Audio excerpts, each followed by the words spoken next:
Bismillahirrahmanirrahim.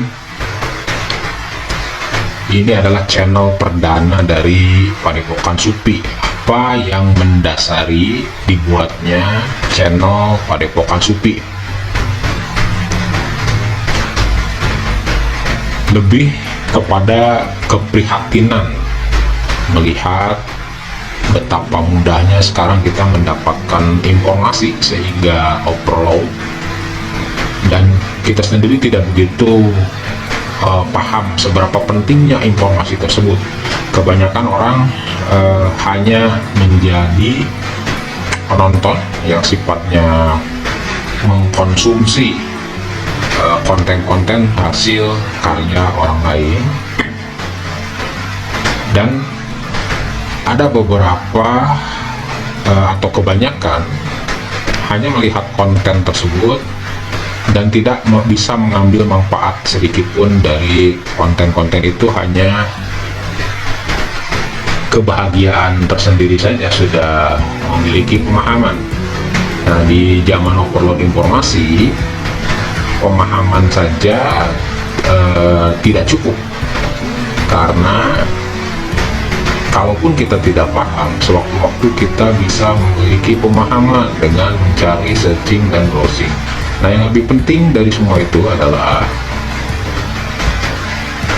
kita mengkonsumsi satu konten dan kita mengharmonisasi isi konten tersebut dengan aktivitas kita atau dengan fitrah kita. Nah, posisi kita ada di mana dalam koridor apapun. Bisakah informasi yang sedang kita serap itu kita manfaatkan, kita harmonisasikan sehingga bisa berguna, setidaknya bermanfaat untuk mengatasi berbagai permasalahan kehidupan. Nah, Padepokan Supi dibuat secara bertahap untuk menyikapi apapun informasi yang kita dapat, maka akan kita coba praktekkan dan rasakan manfaatnya. Nah, untuk tahap awal, Padepokan Supi ini akan dibuat bertahap, sistematis, sehingga pada kesempatan kali ini saya akan memberikan kurikulum dari Padepokan Supi, yaitu channelnya Pencinta Ilmu. Kurikulum pembelajaran di Padepokan Supi, pertama kita akan mempelajari satu filosofi sebelum memasuki kurikulum pembelajaran di Padepokan Supi, yaitu filosofi kisah seorang bapak sedang memancing di pinggir kolam, kemudian didekati oleh seorang motivator. Motivator bertanya, usia bapak berapa? Bapak itu menjawab, 65 tahun.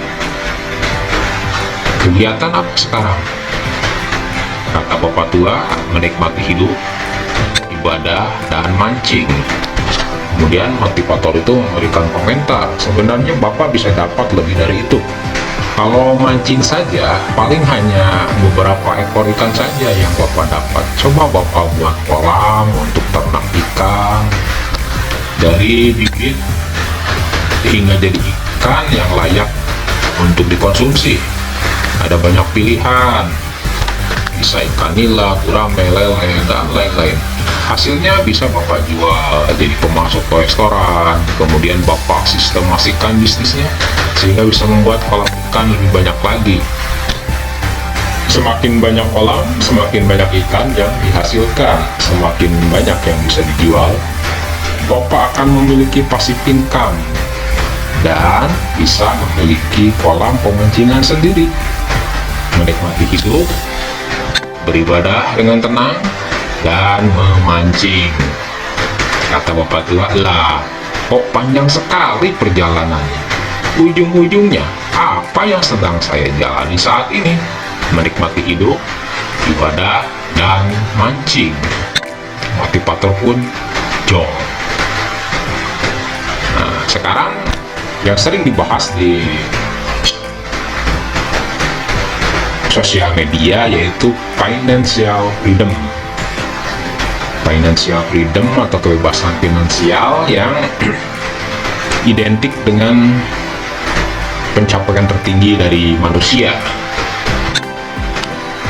Apa hakikat dan filosofi dari freedom finansial sebenarnya? Banyak yang gagal paham dan salah kaprah, akhirnya salah jalan. Ada yang mengatakan bahwa urusan dunia pakai ilmu dunia, tinggalkan agama. Benarkah? Tergantung sudut pandang kita memahami agama itu sendiri apa.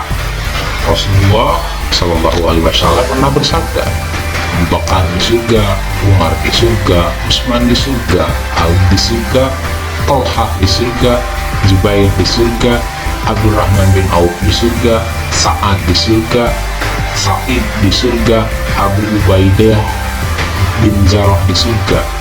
Hadis riwayat At-Tirmidzi. Nah, beberapa di antaranya orang yang dijamin masuk surga itu adalah orang yang sangat kaya raya.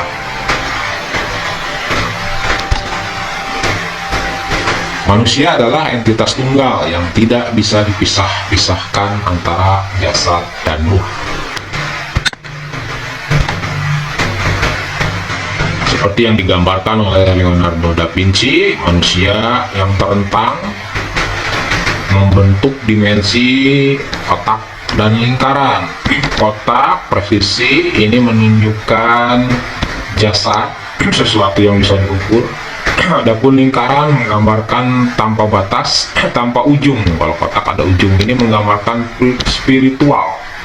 Yin yang menunjukkan dua dimensi, menunjukkan dua dunia, menunjukkan feminin maskulin, menunjukkan jasad dan ruh.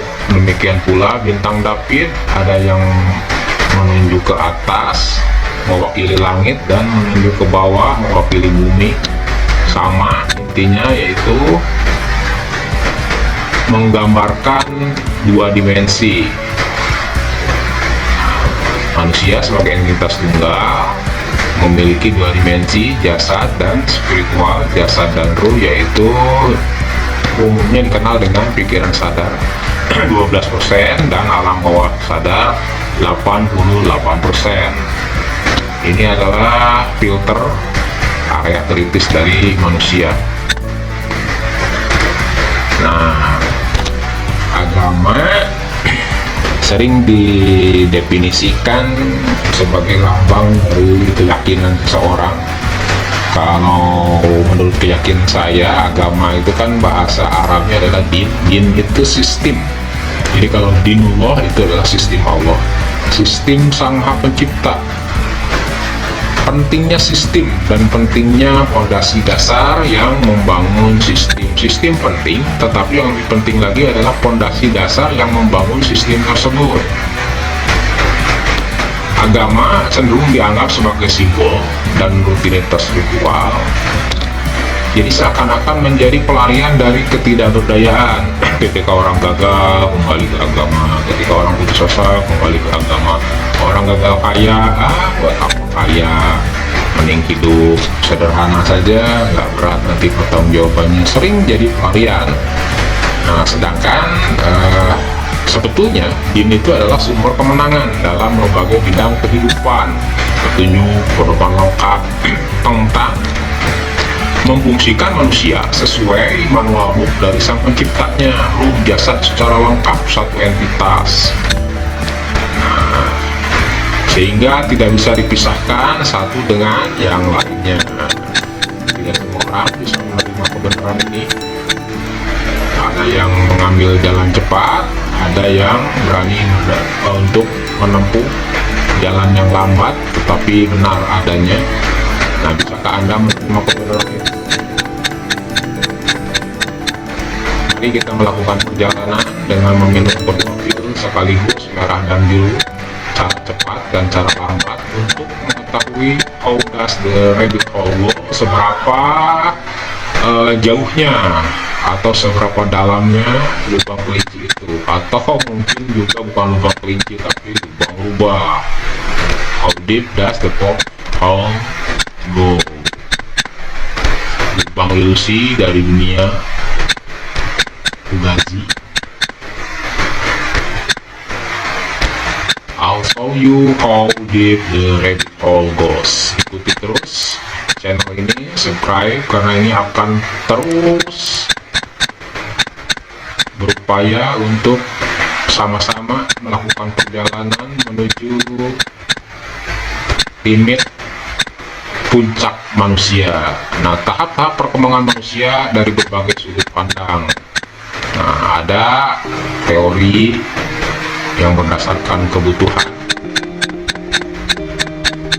hierarki kebutuhan, yang mengatakan bahwa kebutuhan paling bawah adalah fisiologis, yaitu pertama manusia membutuhkan makanan, minuman, tempat tidur, dan pakaian. Ketika ekonomi sudah mulai membaik, mulai membutuhkan rasa aman, keteraturan, stabilitas. Ini boleh jadi belum punya rumah, yang penting aja.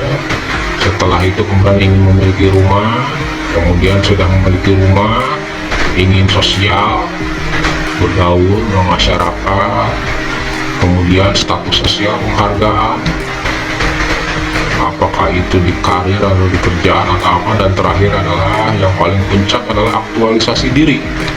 Jadi ketika orang sudah ekonominya aman, maka ingin aktualisasi diri, dan paling puncak dari semua ini adalah spiritual, yaitu pencarian Tuhan. Jadi kalau dibilang agama sebagai pelarian, itu jelas salah, karena agama ini justru puncak pencapaian. Jadi para sahabat tadi yang dijamin masuk surga itu adalah sudah menuntaskan tahapan ini, sehingga penghargaan tidak lagi dibutuhkan, rasa aman juga semua sudah didapat dalam satu nama, yaitu Allah Subhanahu wa Ta'ala, la ilaha illallah. Nah, itu gambaran secara umum pencapaian manusia dari sisi pekerja. Jadi tahapannya seperti ini sampai ingin aktualisasi diri. Nah, itu pencapaian berdasarkan kebutuhan manusia pada umumnya. Adapun tangga entrepreneur, pertama memulai usaha, merintis, berdarah-darah, semua terikat kepada kita tidak ada, usaha tidak jalan. Setelah itu berupaya untuk memaksimalkan laba, setelah ada laba bisa cari pegawai, membangun sistem. Nah, setelah tersistemasi, mulai kita bisa lepas karena memiliki sistem. Setelah kita bisa lepas usaha, maka bisa buka cabang. Setelah banyak cabang, maka jadi investor. Nah, kebanyakan sekarang orang salah kaprah, langsung jadi investor gitu. Akhirnya nyangkut sedikit sudah nangis, padahal investor ini adalah orang yang sudah selesai dengan kehidupan finansialnya, memiliki uang berlebih, dan dia pun invest. Nah, kebanyakan orang-orang kaya yang dijamin masuk surga tadi, salah satunya adalah Abdurrahman bin Auf, itu adalah sudah mencapai level ini, sehingga akhirnya karena semua sudah tercapai, maka hidup sederhana menjadi pilihan, bukan keterpaksaan. Makanya Rasulullah SAW itu bukan miskin, tetapi memilih untuk hidup sederhana. Bagaimana bisa dikategorikan miskin? Dikategorikan miskin yang memegang kunci dunia dari ujung ke ujung. Bisa dikatakan miskin, itu satu hal yang sangat mustahil, satu itu yang mustahil. Nah, gambaran pencapaian manusia dari sisi entrepreneur ada banyak ya. Pokoknya tahapan manusia itu ya selalu dari yang terendah kemudian ingin mencapai ke puncak tertingginya. Nah, yang tadi itu adalah dari sisi jasad, dari sisi 12%. Ada juga pencapaian manusia dari sisi ruh. Nah, semua itu akan dibahas secara rinci dan setahap demi setahap. Ketika kita mempelajari yang 12% dari sisi pekerja, maka nanti kita akan mengenal cash flow. kemudian manajemen pemasukan dan pengeluaran, kemudian mengukur rasio kekayaan, kemudian merencanakan pensiun. Ini semua ada hitungannya dan bisa dipraktekkan oleh siapapun juga tanpa kecuali dan koridor apapun. Kita akan sama-sama melakukan perjalanan ini hingga nanti di akhir puncak pembelajaran daripada Gokan Supi ini menghasilkan pencapaian tertinggi berdasarkan koridor masing-masing. Nah, kemudian tadi pekerja, ada juga yang memilih sebagai entrepreneur, ini 12% juga. Nanti kita akan mengenal laporan keuangan dari mulai keuangan versi pribadi, kemudian UMKM, hingga korporat, perusahaan-perusahaan besar, perusahaan-perusahaan TBK yang listing di Bursa Efek Indonesia. Ada sistemasi usahanya, nanti bagaimana cara agar usaha itu bisa tersistemasi dengan baik, terus monetisasi dari apapun hal, yaitu berkarya, produktif, tidak lagi konsumtif, tidak lagi mengkonsumsi punya orang, tetapi kita produktif menghasilkan konten juga yang bisa dikonsumsi orang lain, sehingga saling produktif, saling konsumsi. Di situ akan terbentuk hubungan kesaling tergantungan, karena setiap orang itu tidak mungkin menguasai seluruh bidang. Jadi ada orang yang fokus di bidang usaha, ada yang fokus di bidang keahlian, ada yang fokus di bidang spiritual. Nah, orang yang fokus di bidang usaha boleh jadi dari spiritualnya lemah, dia belajar ke ahli spiritual. Orang spiritual boleh jadi lemah di bidang usaha, dia belajar kepada pengusaha. Nah, karena pada saat ini jarang ulama itu yang menguasai berbagai bidang kehidupan, dari mulai teknologi bioengineering, masalah keagamaan, pokoknya ada kesulitan apapun bisa ditanya. Dunia kesehatan semua paham. Nah, orang-orang tua zaman dulu itu pengobatan bisa, terus kasarnya mengusir jin bisa, memiliki berbagai keahlian. Nah, ulama-ulama seperti itulah yang kita cari. Nah, tetapi kita pun bisa berusaha ke arah itu, yaitu dengan mengolah ruhiyah yang 88%. Nanti akan dibahas tahapannya, dari mulai mengenal insan hakiki, mengenal 4 lapis ruh, mengenal 4 lapis alam, mengenal 4 lapis jasad. Nah, nanti perbedaan pencapaian jalur 12% dan 88%. Nanti Anda akan rasakan mana yang lebih mudah. Apakah urusan pencapaian itu Anda akan berupaya maksimum sendiri dengan ikhtiar sendiri, atau kita mengkaitkan insinyur hakiki dengan buah kursi kita dengan Sang Maha, sehingga akan dipermudah jalan seperti digelar karpet merah. Silakan Anda memilih. Pencapaian tertinggi yang pernah dicapai oleh manusia dengan mengandalkan 12% adalah pencapaian Namrud. Saking hebatnya pencapaian sampai Namrud merasa bahwa dirinya adalah Tuhan. Nah, kemudian pencapaian tertinggi 88% adalah Asif bin Barqiyah. Ini di zaman Nabi Sulaiman alaihissalam, seorang yang memahami kitab Taurat.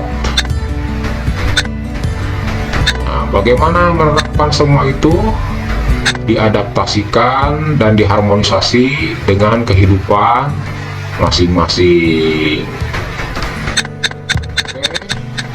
Untuk tahap awal pembukaan dicukupkan sampai sekian. Jika tertarik untuk mengikutinya, silakan berlangganan channel ini. Tidak ada paksaan, hanya bagi mereka yang merasa wah penasaran nih, mau saya ikutin, benar nggak nanti ada manfaatnya untuk diri. Silakan saya undang untuk subscribe channel ini dan share. Siapa tahu Anda tidak memerlukan, rekan-rekan Anda memerlukan keberadaan channel ini sebagai penyejuk di tengah gersangnya, penyejuk di tengah kedahagaan kita, mengembalikan kita menjadi manusia yang sebenarnya, yaitu insanul hakiki.